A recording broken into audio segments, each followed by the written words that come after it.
Hey everybody, welcome to the Nation. That's BBQ Nation. I'm Jeff Tracy, along with Hall of Famer Ms. Leanne Whippen there. That's right. She Congratulations. is. Thank She's a you. HOFer. Yeah. And she's coming to us from our studio in Florida. I'm in Portland, or in the Portland area today. We welcome you all to the show. We've got a really good guest this week, David Stidham from Compart Duroc. I can't talk today, David, but forgive me for that. He's the VP of Sales and Marketing, also formerly of a Fine Swine Barbecue. Welcome to the show, bud. Hey, thank Yes. you, Jeff. I appreciate it. Good to see both you and Leanne. You Nice to see too. you It's been too. a while. So, before we talk about the Duroc, the Compart family Duroc stuff, I want to talk to you about your barbecue experience because that hence that's the name of the show. But Right. I'm always curious about um, how people kind of get into that, do it, compete in it, and then at some point or own restaurants like you did, or plural, and then move on. So why don't you tell us about that? Okay. Well, it all started. The barbecue scenes for me started when I was living in Wisconsin. Well, of course, growing up in the South, you grow up grilling and Hmm. cooking and doing all those things, but it was just expected. It was not something that you really strove for when you were very young. But um, I was in Wisconsin. I was the VP of marketing for Culver's Restaurants, and that's where their corporate offices were. And me and actually, Leanne, you'll get amusement out of this. Me and my youngest son, Jacob, were actually watching Barbecue Pitmasters when it went in its heyday, when it came out, when it was actually really Right. good. Yeah. Uh-huh. And so we were watching that, and Jacob's like, Dad, you're a really good cook. You should do that. And I'm like, Jacob, that's a whole different level. Yeah. But he goes, yeah, but yeah, you can do it. And so I thought about it, and I was like, okay, I'm gonna call my buddy Jason Cole. I think you guys know Jason Cole with the Hot Coals, and he Hmm. runs Hmm. the big event in Nashville now. But anyway, he and I were very good friends because he used to work for me a long time ago in Nashville, Tennessee, where I lived most of my adult life. And we just got on the phone that Saturday afternoon and we talked and then we talked for like hours. The next thing you know, I'm like, I'm gonna order a smoker.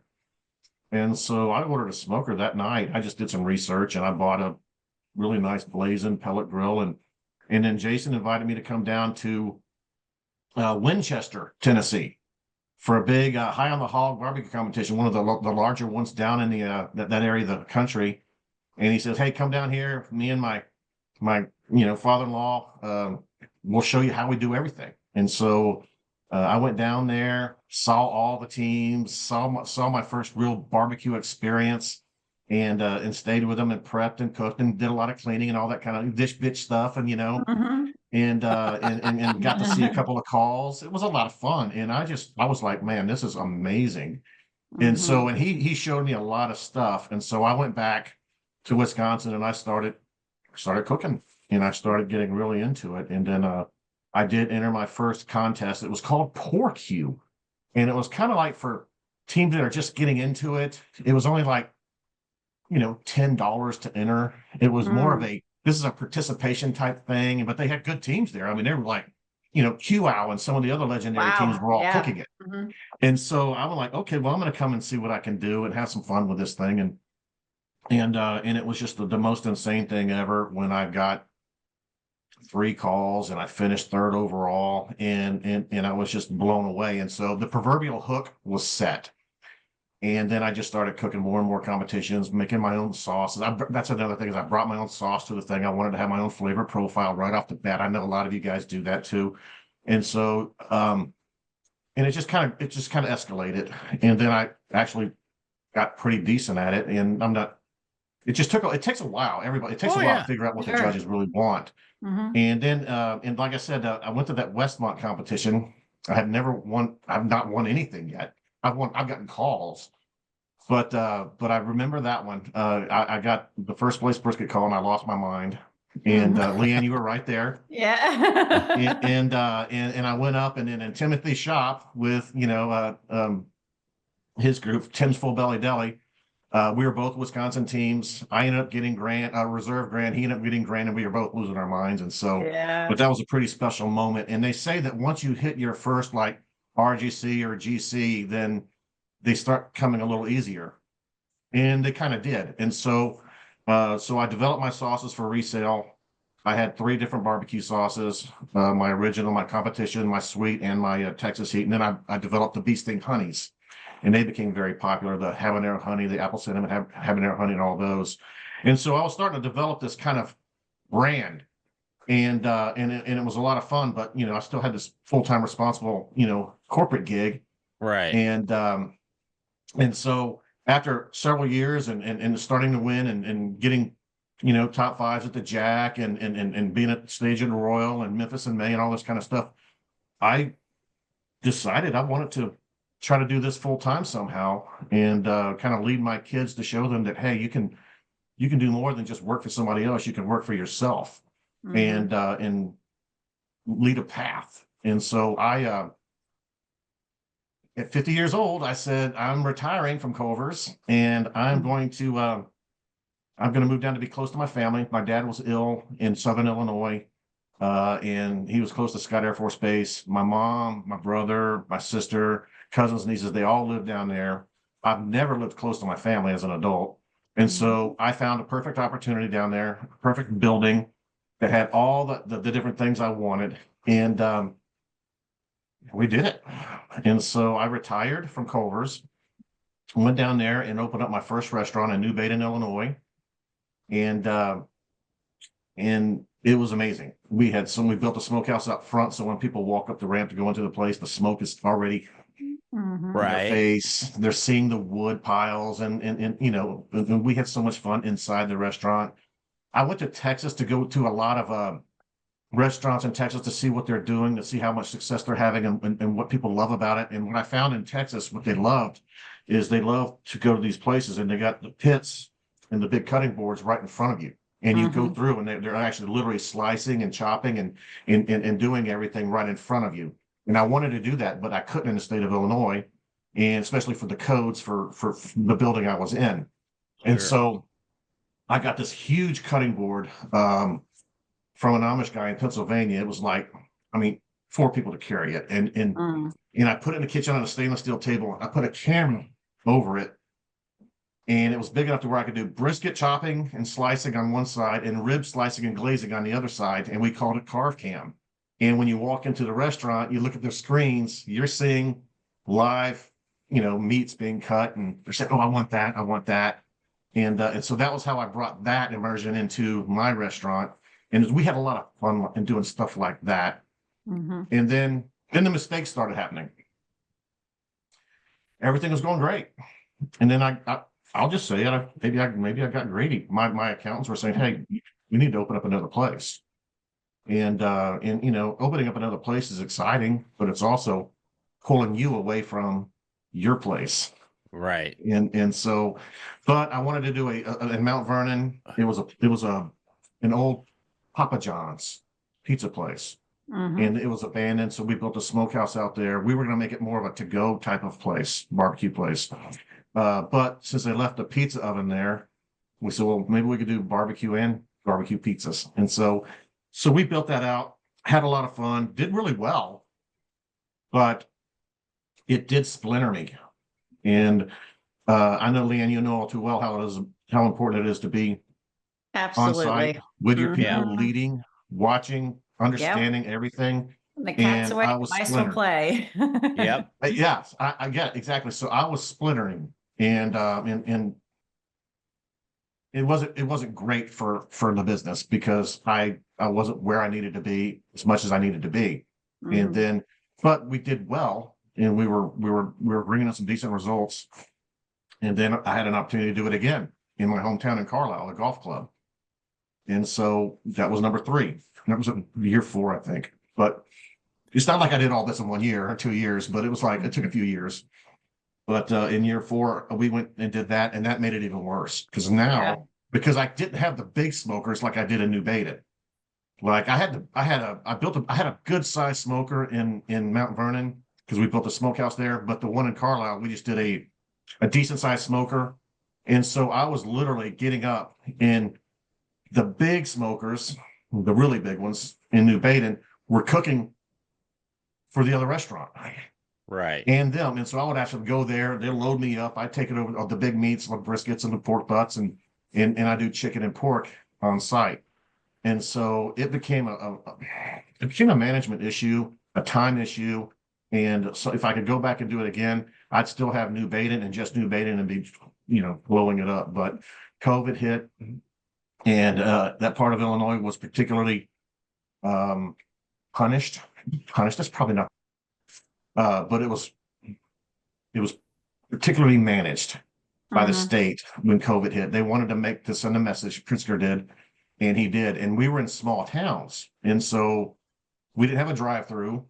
And we were in small towns, and they literally shut us down for quite a while. And so that was a tough spot to be in. And then it just snowballed from that point on. From not being able to probably manage all came three to a locations. point where you don't even reopen at that point. It was that bad. And because, people would only drive so far to buy something for them from their neighborhood, because everybody's wearing masks and everybody has to stand in social distance. And Sure. and if we did have people come in, they literally had to go into the parking lot, and we had to take their food to them, and they couldn't even come in the door. And it was crazy. So was that the end of the 3 places then? That was it? Pretty much. Yeah. And between the burnout of me literally every day going 3 different locations every day, and I was honestly done. Yeah. It was tough. Yeah. It was hard. And I loved it. I loved what I don't have any regrets. I made so many great contacts and so many great friends, and I learned so many valuable lessons. And I still have so many friends in barbecue, and I still, Yes. and I'm back. I'm still in the barbecue world, but now on a different level, because I'm representing what I believe is the best pork in the world, and that's the Compart, Family Farms Duroc pork. And it's a lot of fun being on this side versus the slinging side. The slinging side. Slinging And side. so I'm Right. selling, not slinging. Yep. And it's a lot of fun because we're refreshing the brand completely. And we're doing a lot of new fun stuff with my marketing stuff. And we're doing there's a lot of big news going on with Compart Family Farms that a lot of people don't know yet, that's just getting announced. Okay, good. We're going to take a break. We're going to be back with David Stidham from Compart Direct. Duroc. I don't know what's with the thing today. I haven't my tongue. I got to go take it out and put it back in. Anyway, we're going to be back in a minute here on The Nation. Sorry about that, David. Welcome back to The Nation. I'm JT along with Ms. Whippen, and we've got David Stidham from Compart Duroc. There, I said it right for the first time. I was going to tell you, David, I'm pretty sure that what you said at the top of the show when Pitmasters was a good show, John Marcus is going to love you for that. I'm going to make sure it was amazing. I'm going to make sure he knows that you said that. So, well, that was the stepping stone to it all, and it was just so authentic. That's what drew me in, is how authentic it was. It was real. There was no, you know what I'm saying. It was just amazing. And so John did a great job, and the cameras did a great job, and we saw everybody at their best, and we saw them at their worst, and it was just authentic. Yeah, absolutely. David, I think you hit it though. I owned a restaurant a long time ago for a very short period of time, just for the fact that I had another business I was running, and I was traveling a lot in those days. And I put up the money for a friend to buy it for him because he had been in the restaurant business. Okay. And then after the first few days, he came over to where our retail store was, and he said, "What shift are you going to work?" I mean, I was literally 70 hours a week on my schedule at that point. And I just looked at him and I said, I can't do that. Yeah. So we sold it a very short time later because I did have a catering company later, but you can't do that. I think you and Leanne nailed it both when you say, if you're going to do something like that, that's where you got to focus. And right, you're going to be married to it. Yeah. And you build it up and it's doing good. And you're not the first person that ever said, well, if I've got 1, 2 would be better, Yeah, but there wasn't two Davids. I had to learn. And to be honest with you, having all the success I've had with business in the restaurant industry, big national brands, and did a lot of good things, and had a lot of great people around me. I probably thought I was better than I probably should have, if that makes sense. So how did you make the transition to work with Jim over there?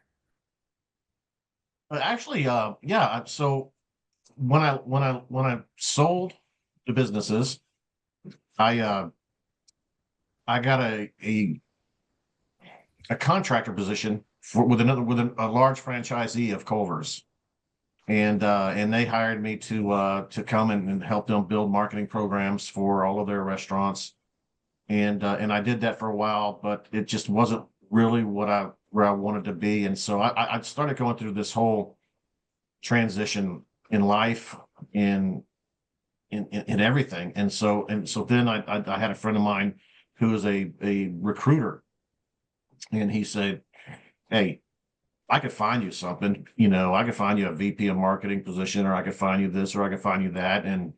Your resumes, it's not going to be a hard thing to do at all, but I got another thought for you."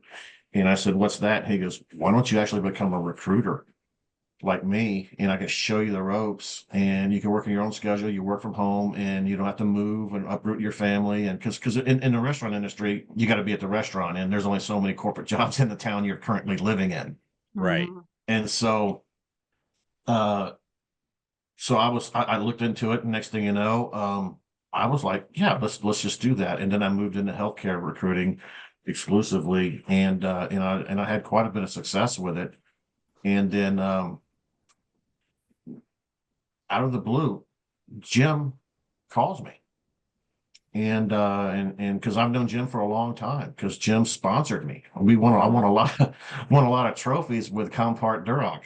And so I actually put a feeler out there, said I want to stay in the barbecue world, but I don't want to work in a restaurant or do anything like that. And I actually sent it to people I respected, and people that I knew, people that sold barbecue trailers, who built barbecue pits, and who did, like comparts and so forth.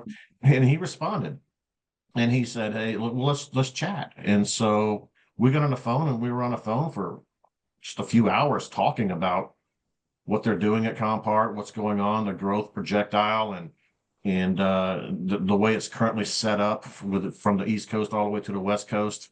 And he was looking for somebody to bring in to continue the trajectory of growth that they've got going. And so one thing led to another, and he and I flew to Vegas to meet with his rep out west, and we spent some time together out there, talking about the opportunities, my capabilities, all those kind of things. And about a few weeks later, I'm on board, and I'm kind of representing, the marketing side, as well as the Midwest. And because we've got two amazing reps, Steve Countryman on the East Coast, I Steve love Mulrine on the West Steve. Coast. Say hi to Steve for me. I miss him. Steve Countryman? Yeah. Yeah, him and Steve Mulrine. We got the two Steves, and they're both fantastic, and they move a lot of product.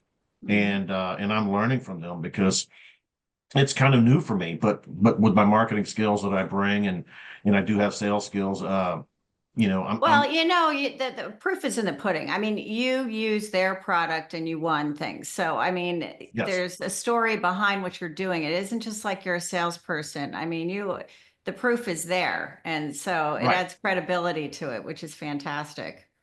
Thank you. I agree. I was in Omaha last week, Omaha and Lincoln, Nebraska, and I'm with the district sales managers, his reps, and we're going into these clients, and we went into this one client, and a country club, actually. And we're showing them our dry aged chops, and we're showing them all the pork bellies and all these fun things. And he says, he goes, because, and I brought in a rack of ribs, just because I brought extra rack. I had some baby back ribs. And so I said, if you're going to do catering, it's an easy way to do ribs and feed a lot of people, pretty good price point. And I offered up, I said, "You know what? And if you want, I will come up here, and I will personally, as part of my service from Compart Family Farms, is I will show you exactly what I do to cook competition quality ribs in a restaurant format. And his eyes just lit up. And I said, yeah, you can offer, you know, Compart Family Farm Duroc pork championship caliber ribs for your catering group, your a special or for whatever. And that's one of the things that I can do because I've cooked thousands and thousands of those racks. Sure. Same with all the other meats and proteins that I've cooked. And so that's another little thing that I can add to the table. Mhm. Yeah, that's so important. Like Leanne said, you know, the proof is in the pudding, or it's actually in the smoker, you might say. Right. That a lot of meat guys don't have that experience. You know, they're good salesmen, but when you add that little flavor profile to your resume, that's good. We're going to take another break, and we're going to be Okay. back with David Stidham from Compart Duroc and Ms. Whippen here on The Nation just in a couple minutes. So stay with us. Welcome back to BBQ Nation. You can find us on any or most any podcast platform on the USA Radio networks out there. If you can't find us, call Leanne. And she will send you an autographed picture. We want to thank, of course, Painted Hills Natural Beef and Leanne's Pig Powder for helping with the show from here. Tad's Pig Powder, and that is my dad's barbecue rub. That has won best rub on the planet, and you can get it at pigpowder.com. It's sweet with a little back heat, and I have a spicy pig powder coming out. I've been saying that for a month or so, but you know how it's like trying to It close takes on a time. house. Yeah. So anyway, a lot of teams out there are winning with it still after all these years, and I actually use it on the circuit, so Yeah, you should try it. That's awesome. it is. It's great stuff. I was going to tell you actually, the other day I did. I can't even remember now. I can't remember last week right now because it was kind of a blur. But I used it on something that I thought, you know, I should call Leanne and tell her I used it on this, and it was really good as usual. Brought out a great profile. Very versatile, yes. Yeah, I think it was. I think it was seafood of some sort. Scallops. Sure. It was scallops. Yes, scallops. Yep. Yeah. Oh yeah. Be awesome. Yeah, that was cool. Anyway, we're talking with David Stidham from Compart Duroc today. Has the Compart product, the family, the whole thing, you know, it's been a little tough in the beef business. That's something I know a little bit about. Okay, not too much, but a little bit. But prices and the futures markets and everything of that has just gone kind of bat whack crazy there. How's it in the pork business? Well, it's actually not been so crazy since things have stabilized from COVID, of course, and Yeah. but we're always going to be on the higher end.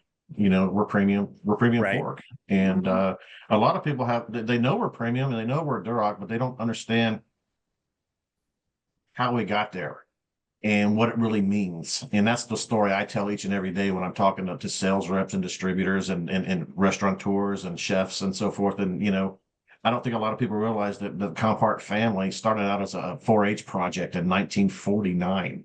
Oh, And I didn't know that. and they've been raising Duroc hogs since 1949. They've developed their own vertically integrated feeding program, breeding program.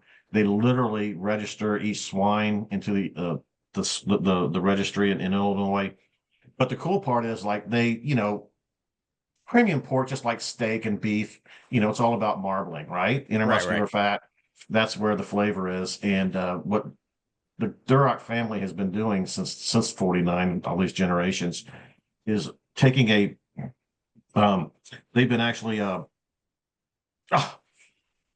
measuring, they've been using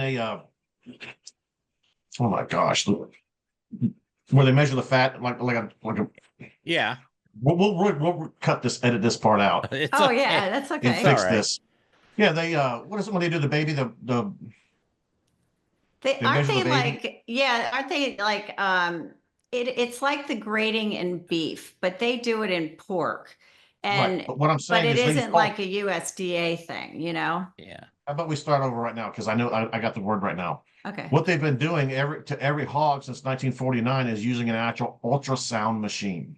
Okay. And that ultrasound machine literally measures the fat in that hog, and they're able to give it an international score, an intermuscular fat score. And that's how they actually measure and breed based on the higher scores. And they've been doing this every single year. So when you think about it, all these new Duroc programs coming on board, they're never going to catch up to the intermuscular fat scores that Compart has because they've been doing it for so long, and they've actually pretty much created that program. And they're the innovators of that program. So they've got a unique feeding program. They grow their own food. They got farms and farms and farms, and so they're incredibly sophisticated. When you see them at a barbecue competition, you see Jim walking around with Diana, and they're just having fun, having a cocktail, watching their name get called all the time for these competitions. The amount of dedication, heart, and creativity, and just hard work that whole family, the whole entire family, has evolved. As a matter of fact, you go to the corporate office, it's a house and with offices. And so that's how driven they are as a family. And it's an honor to be part of that. But I've learned so much, and there's so many moving parts to an industry like that to have scaled that large. And I alluded earlier on the show, there's some new news coming out, and that new news is that we've partnered with several new ranches in Montana to allow us to raise no antibiotic ever pork. And one of the reasons we did that, and we'll just be straight up, is the state of California and the state of Massachusetts passed a proposition called Prop 12 a couple of years ago, ruling that if you are a business in California or Massachusetts, you cannot buy pork from a producer that doesn't have a certain size gestation crate. And so we were no longer allowed to sell in California or Massachusetts. So we did partner with we built brand new ranches with them. Ranches. I mean, incredibly beautiful. As a matter of fact, when we went and toured it earlier last year, Jim said it's the best hog barn he's ever seen in his life, and they're huge. And so now we are offering hogs raised without antibiotics ever. And of course, you all know in the industry, we all know that there's a lot of marketing and a lot of gimmicks when it comes to how we label food products and chickens. Hey, this is antibiotic free. Well, you know what? It has to be antibiotic free. Chickens, pigs, hogs, cows, they're not allowed to be processed if there's antibiotics in their system. But that doesn't mean you can't use antibiotics if they're young and they get sick and then it runs through their system. And then they no longer have it. But the barns that we're building now are no antibiotics ever administered, and they're doing very, very well. And it's allowed us to produce a lot more product. But we are able to open that up now to not just California and Massachusetts. We're now able to produce it nationwide for, the high-end butcher shops, retailers, those types of people where they've got a discerning customer that kind of wants that kind of stuff. David, it's interesting you say that about the antibiotics. I've worked with Painted Hills for a long time, and they will, if an animal gets sick, they will treat them, but they pull them out of the program and sell them on the open market. They don't keep them in their process because they have their own feed yard, et cetera, right? But that's what they do. Are you guys doing that similar type of action? Yes.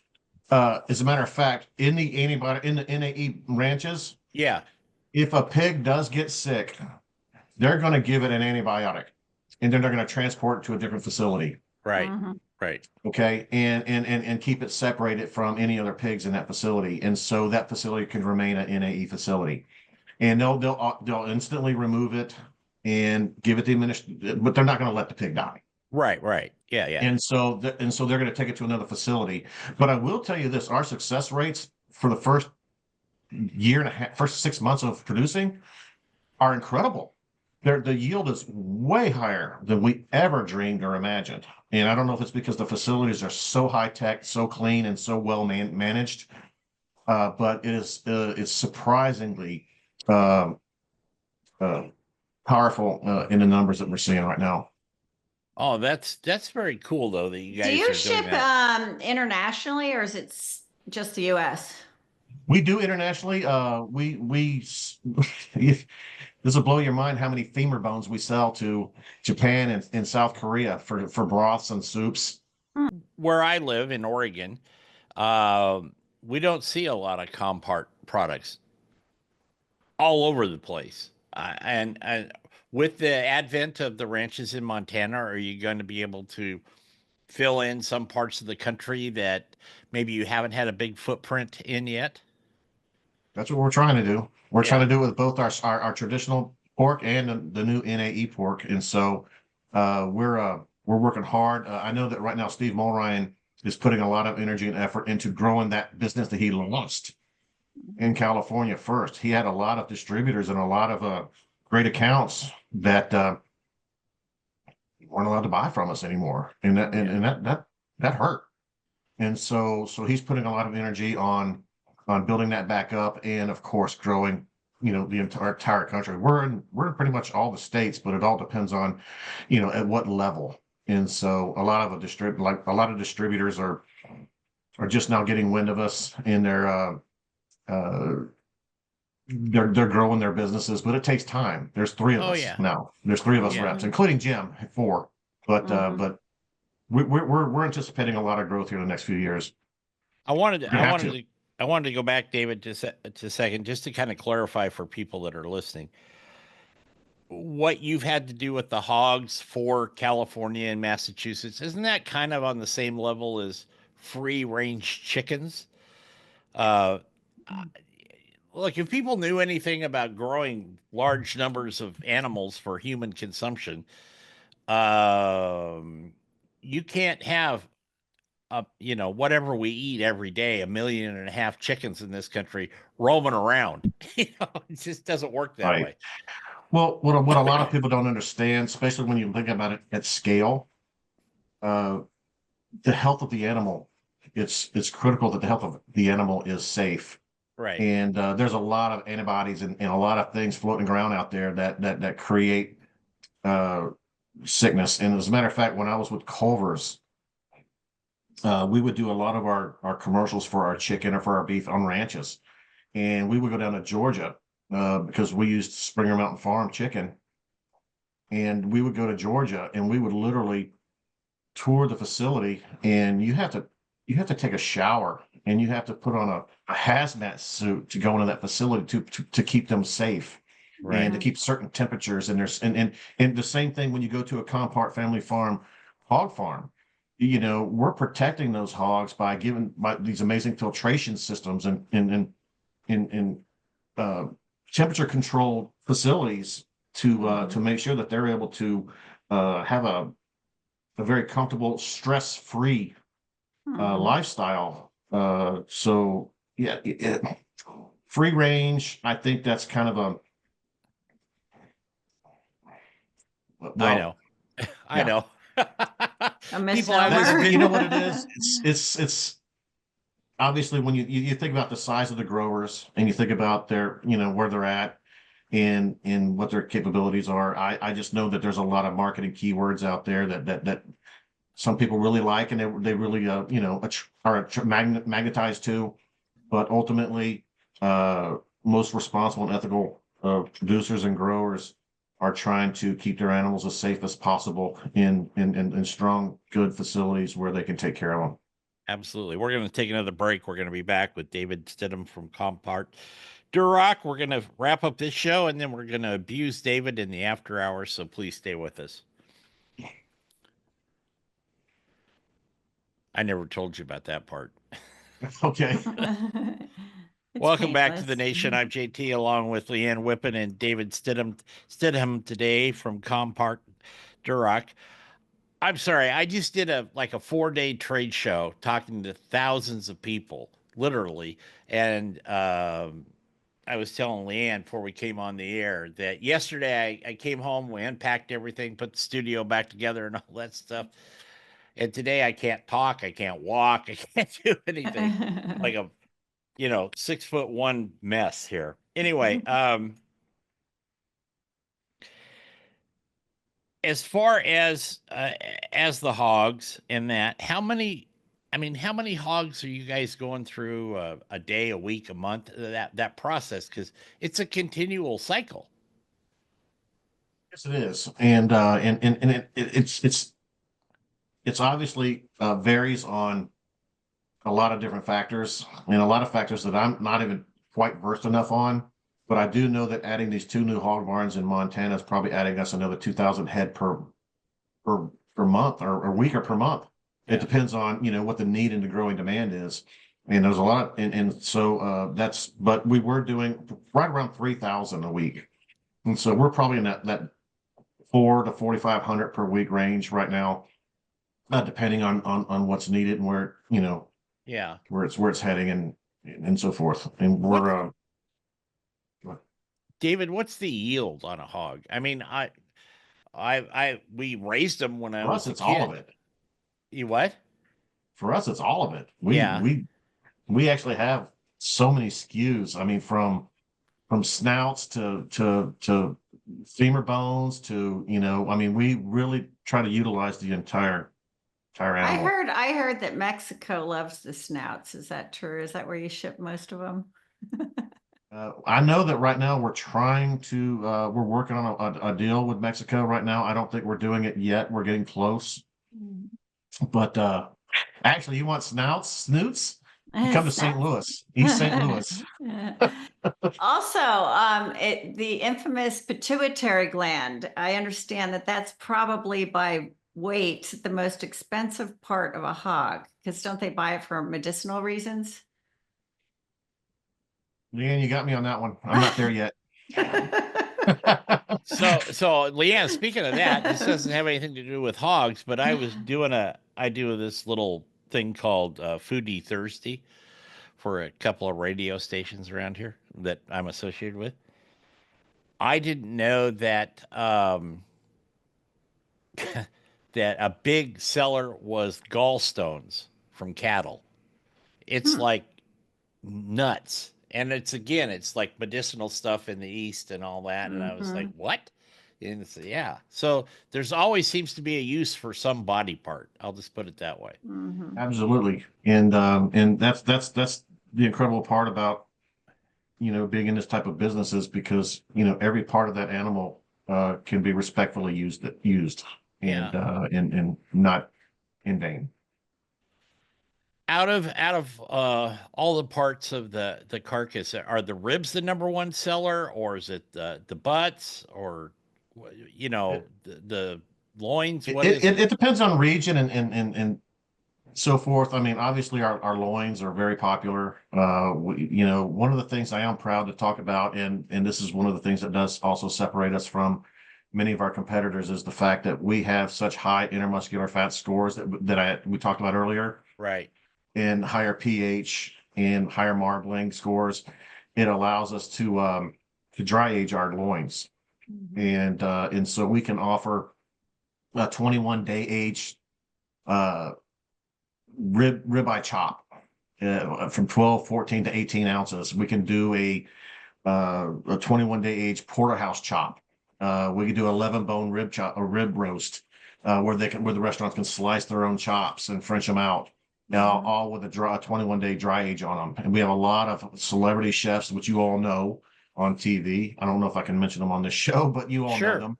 That they literally in Vegas and New Orleans and all these other places, Tavern on the Green in New York, they're all buying this dry aged 11 bone rib rack, and they're cutting their own steaks, and they're offering a lot of them will offer a 16-ounce dry aged ribeye steak, and right below that they'll offer a 16-ounce dry aged ribeye chop for $30 less and still make more gross profit dollars.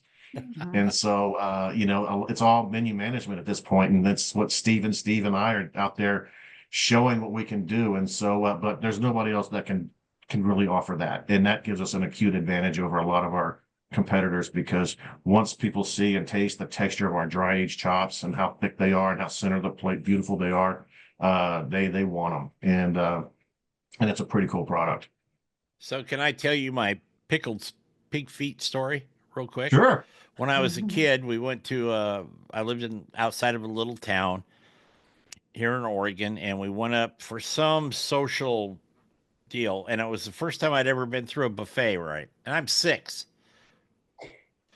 Go down there, and there's this big. I thought they were shrimp. I thought these were the biggest shrimp I had ever seen in my life. All right, but they weren't. They were pickled, and Feet. yeah, pig's feet. And I took Oh, the I little club.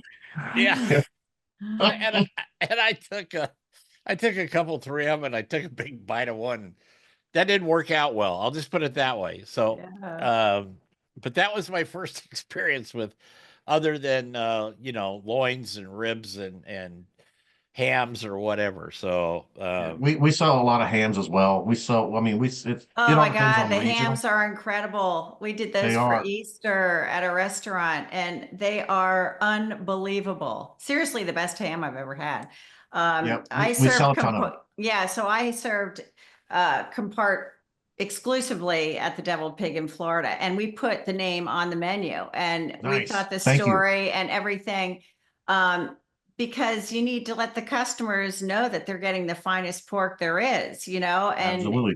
and they can tell the difference. And so we were very proud to put the name on the menu. Yeah. And Thank you also very I much, love, Leanne. yeah. And Steve Countryman, he would come and visit and he'd tell me about new cuts that are out there. So, things that are like cutting edge. And I'm always about that. And it's the intimacy that we have and the relationship with your company that really adds not only to the fact that it's premium pork, but you're getting, that relationship, which I think is so important in business. That means a lot. Thank you for saying that. That's kind of what has made this company so successful, is the fact that it is a family, it is a relationship, it is what can we do to help you? And that's why I was attracted to it and why I'm so proud to be part of it. I will tell you, I was in Lincoln, Nebraska last week, and we were talking with uh, a customer, and they're looking for a premium hot dog. And I was able to share with them that we have probably the best hot dog that's ever been invented, and we're rolling it out. And we actually partnered with Wagyu, and we're making a Compart Duroc / Wagyu hot dog now. oh wow, And So and I so I sold the Wagyu hot dogs in Chicago. Is it going to be a big one, like at like an 8 ounce? I mean, are they regular size? we're looking at a few different sizes at the NRA trade show in Chicago this May. I think we're going to introduce a few different sizes, and so we'll have I'll have more specs for you later on that. But it's going to be an incredible hot dog. That's David, awesome. do you guys have an online presence for a store or anything that people can? Yes, Okay, yes, we sell a lot online.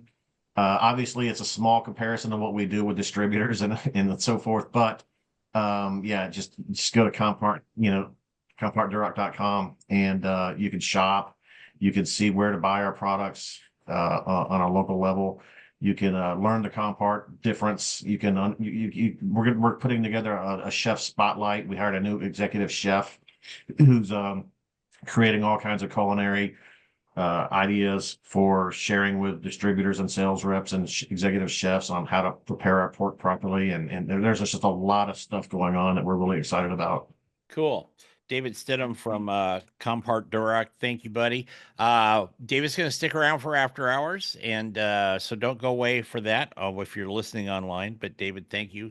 Been a great Yeah, guest. thank I you. really appreciate it. Yeah, and also I'm just going to add that Compart sponsored me along my competition years, and I won a lot of awards with them. So any competitors You that don't did. know about it, you got to use it. Gotta get on it. Hey, if you know, you know, right? That's If you right. know, No you know. secret. All Well, right. thank you so much. Thank you very much. We're gonna be back next week, hopefully, with another edition of the Nation. So for Leanne and myself, go out, have some fun, make some good food, and don't forget our motto here: turn it, don't burn it. Take care. Right. Hey everybody, welcome to After Hours here in the Nation. I'm JT along with Leanne and David Stidham today from Compart Duroc. This is the part where we torture David for a few minutes here, and it'll be fun though. So, David, are you ready?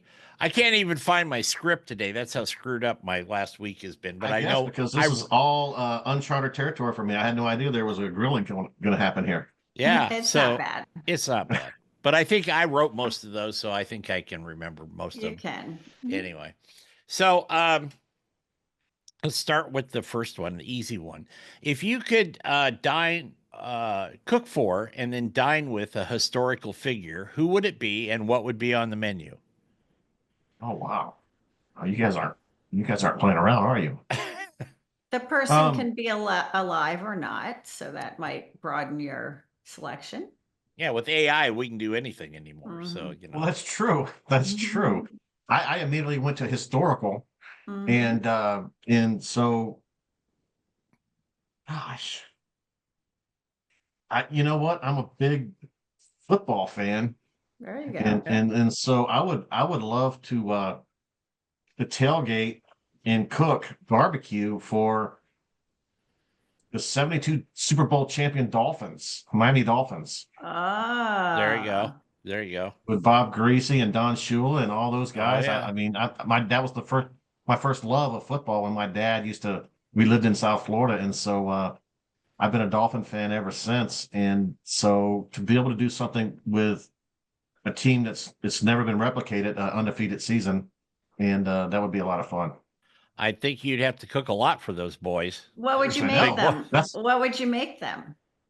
oh you it's gonna be pulled pork and ribs and the kind Traditional. of stuff that we cook now, you know. Mhm. And the new hot dogs, the new sausages. Well, I Yeah. don't know if anybody knew what I don't think anybody knew what Wagyu was back in 1972. Right. um, if if Leanne made you supreme ruler of barbecue for one day, just one day, David, and what would you decree as supreme ruler, and everybody had to adhere to it? Oh my God, you guys.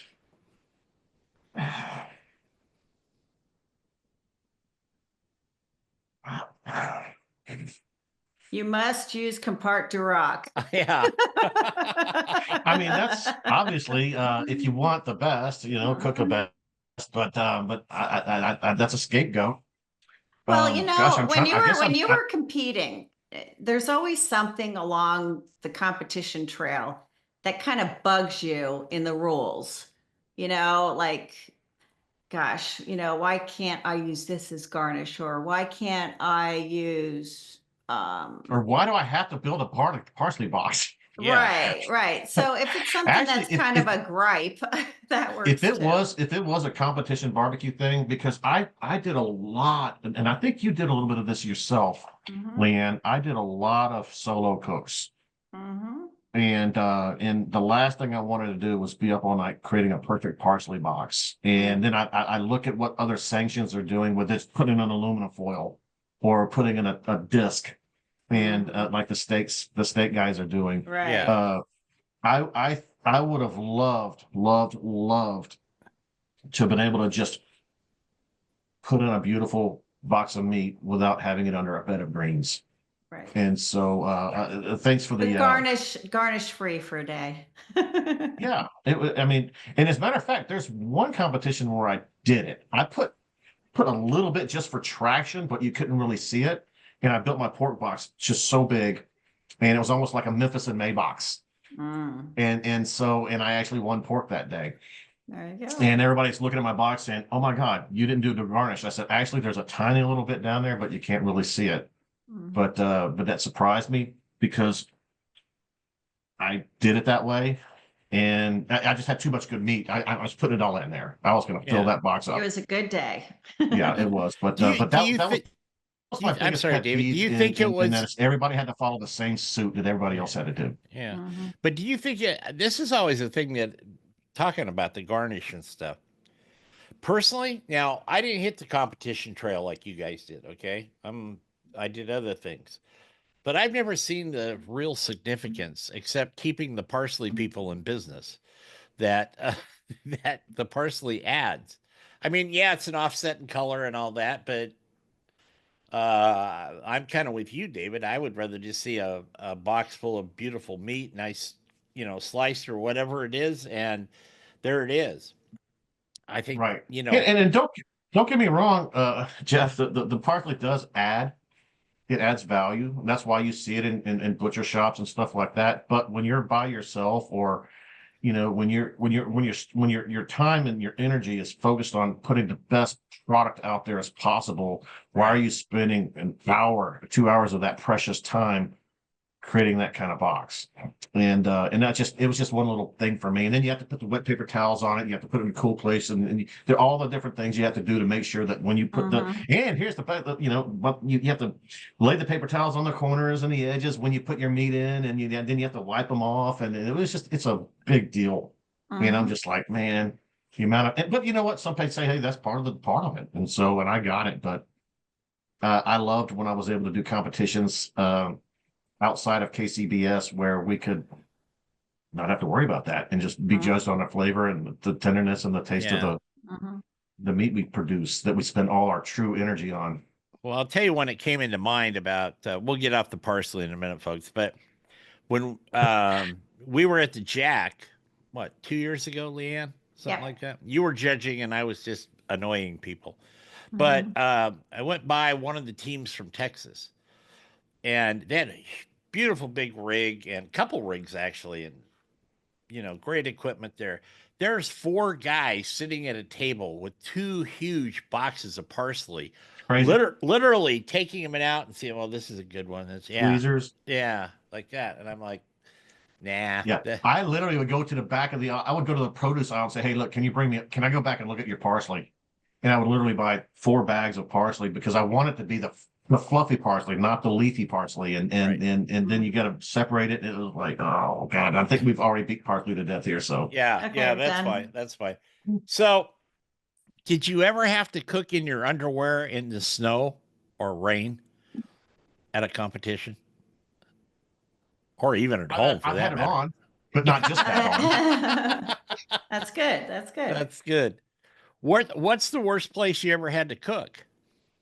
I cooked a competition in Warrenton, Wisconsin, and this is my first year. And as a matter of fact, the Shiggin and Grinning guys were there, and I've gone by myself. I actually know, I think I had one of my sons with me, and he stayed in the car. And this is when I had a tent, and I didn't really have a trailer. I had my truck. I had my tent. Anyway, I had this big tent up, and it was raining so hard over my grills, my smokers, that I was literally a broom handle doing like this, taking the water off so they don't collapse. Yeah. And I had to do that all night long, and it was miserable. And and that's when I realized, I said, these guys have trailers for a reason.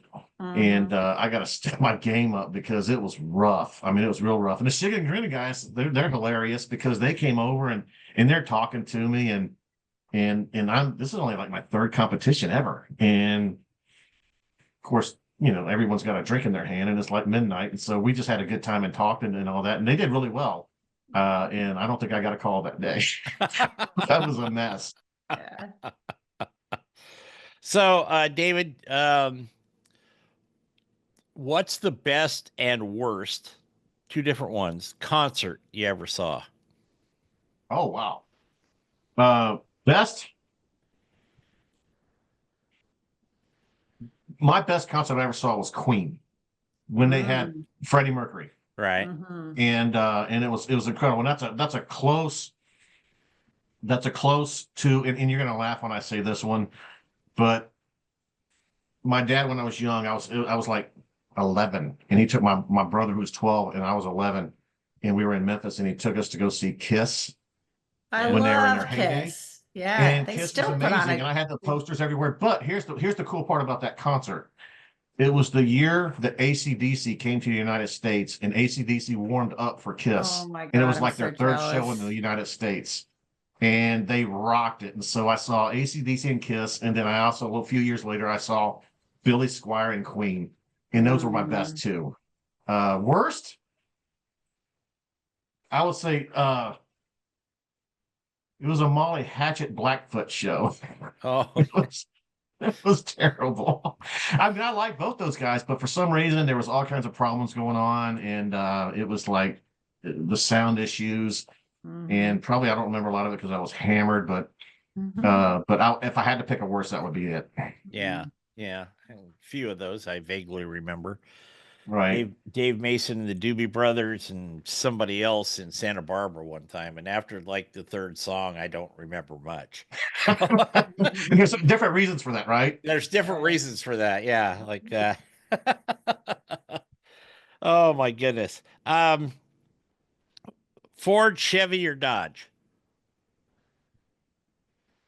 Depends on what you're buying. If it's a truck, it's Ford. It's truck. Yeah. Yeah, Ford. Okay. All right. Very good. All right. Last Or question. GMC. Last question, David. What would your last meal be if you were on death row? You don't have to worry about calories. That's for sure. No. You know what? It'd probably a Wagyu cowboy ribeye with lobster tails and some scallops and baked potato loaded down, glass of Love wine. it. Yeah. Yeah. How's that sound? Yeah. Good. Any dessert? Maybe a chocolate lava cake. I like the chocolate. Leanne makes a pretty mean pecan pie too. I'll tell you that. Oh my God, I do love pecan pie. Yeah. Oh my God, I should have thought. I should have given it a little bit more thought. Well, we'll throw one of those in. Yeah, just for the heck of it. David Stidham, thank you, buddy, for being with us. Thank you, guys. I'm so grateful that you guys thought I would still be a good guest. That's been a long time since I've really been out there. Absolutely. So, and don't forget, you can go to the Compart Duroc website. You can order some stuff there if you want, if they're not local in your area. So David will make sure they take care of you there. Absolutely. All right. We'll be back next week with another edition of After Hours. So for Leanne and myself, thank you for listening. And remember our motto, turn it, don't burn it. Take care, everybody.